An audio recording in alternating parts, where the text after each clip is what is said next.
অন্তর্বর্তীকালীন সরকারের দায়িত্বে যারা আছেন তারা কে কোন দায়িত্ব পেলেন চলুন জেনে আসা যাক। প্রধান উপদেষ্টা ইউনূসের দায়িত্বে ২৭ মন্ত্রণালয়।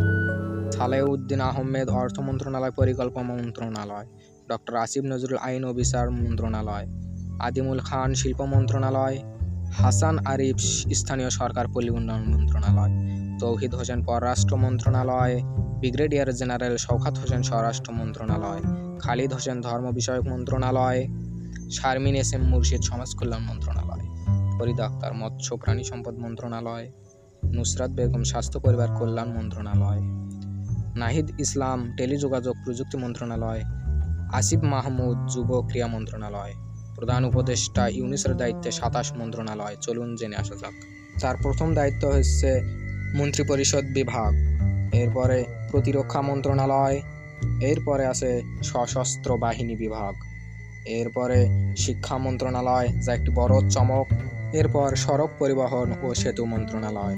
এছাড়াও তিনি আরও ২২টি মন্ত্রণালয়ের দায়িত্ব নিয়েছেন।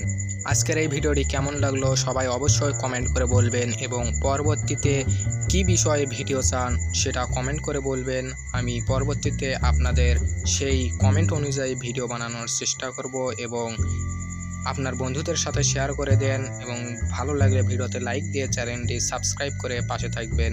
ধন্যবাদ।